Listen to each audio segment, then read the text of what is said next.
Ketemu lagi kita dalam video, dan kali ini kita akan membahas perlambangan untuk arkifonem konsonan, fonem dan arkifonem konsonan, dan kita akan masih menggunakan tulisan dari Kotlin. Kita melanjutkan ya, dan kita akan mulai dari halaman 77. Nah, untuk netralisasi untuk bersuara tidak bersuara itu ada di poin 6, dan ada 3 hukum yang diperhatikan. Kita bahas satu-satu ya. Perhatikan di sini 6.1 bahwa semua bunyi yang masuk kategori oklusif dan frikatif. Yang mana oklusif dan frikatif? Ya, masih ingat ya? Nanti diingatkan lagi boleh. Di sini ada di halaman 75 oklusif dan frikatif ya, di bagian ini. Ya. Dan apabila bunyi itu berada di akhir kata, maka dia akan menjadi tidak bersuara. Jadi contoh antara perut dan perut. Jadi yang satunya ditulis T di belakangnya, saya tulis D di belakangnya. T tidak bersuara, D bersuara. Dia akan di.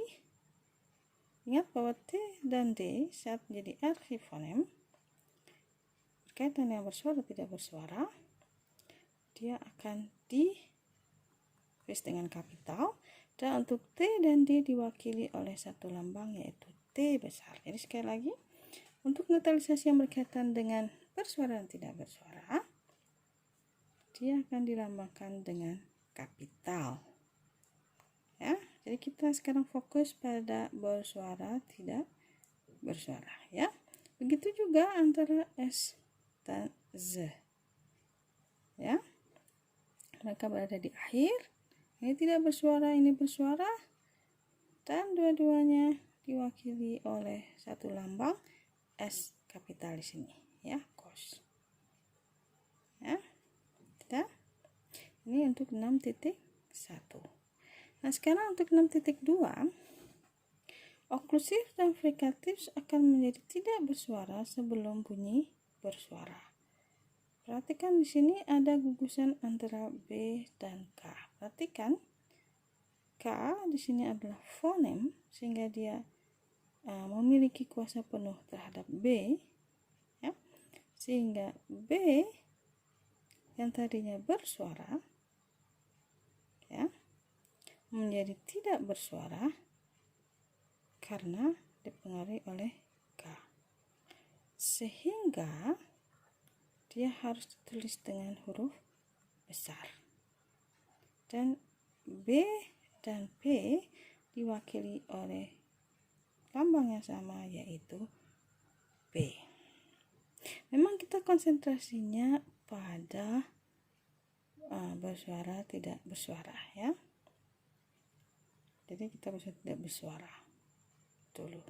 Walaupun sebenarnya di sini perhatikan bahwa untuk B di sini yang nanti bunyinya akan menjadi bunyi P, ini terlihat di fonetik. Jadi sekali lagi saya ingatkan bahwa transkripsi fonetik memberitahu kita bagaimana kata itu dibunyikan, sedangkan transkripsi fonemik memberitahu kita hukum apa saja yang terlibat.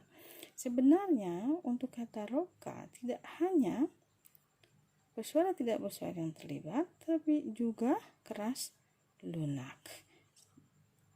Ada hukum yang menyatakan bahwa B itu masuk, nanti kita akan lihat ya.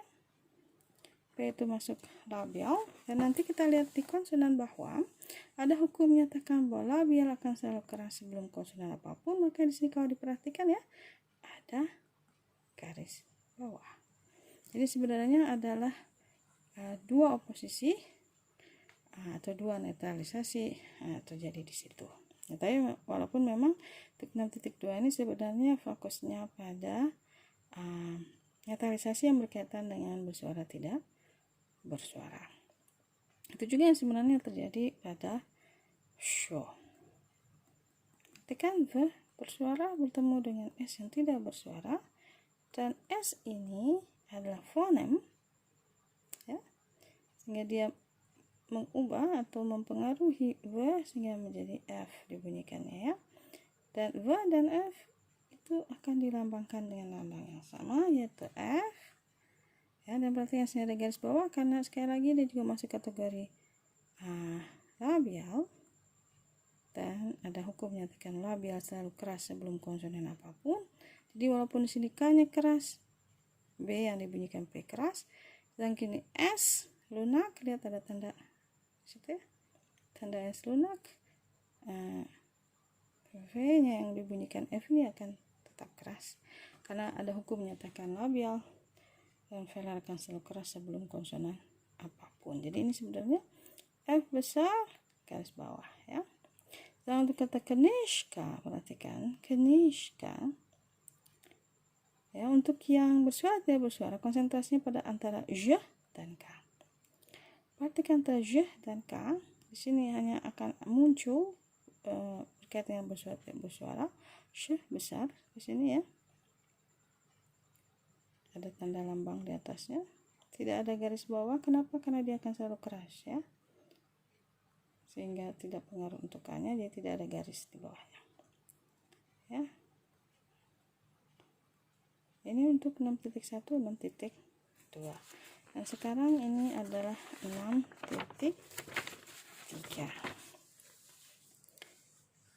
Nah, 6.3. Semua bunyi akan menjadi bersuara sebelum B, D, G, Z, J, karena memang sebenarnya mereka adalah bersuara kan ini, ya. Sehingga S di sini akan terbaca Z prosba, bukan prosba tapi prosba. Perhatikan di sini S, ya. Dan besar dia kaitannya dengan bersuara tidak bersuara.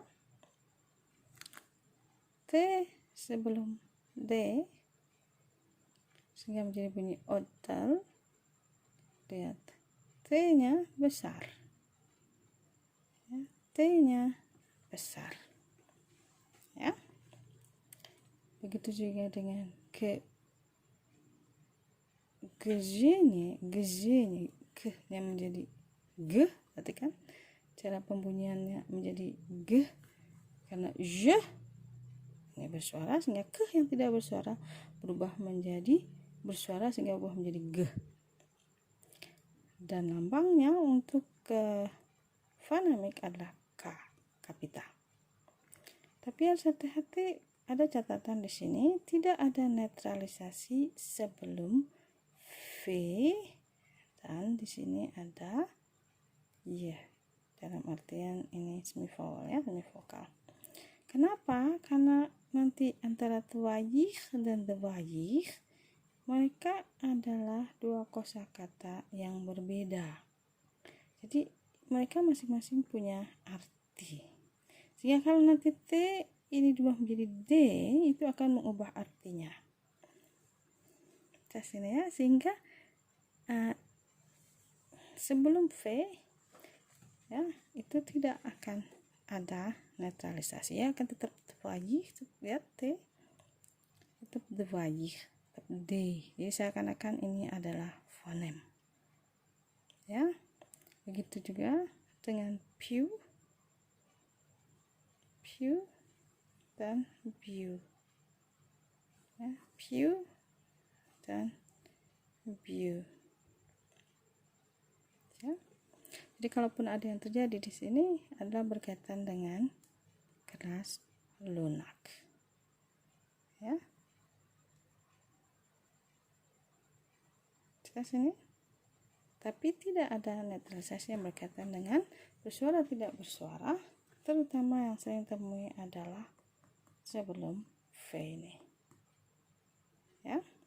Ini adalah untuk netralisasi yang terkait dengan bersuara tidak bersuara, ya.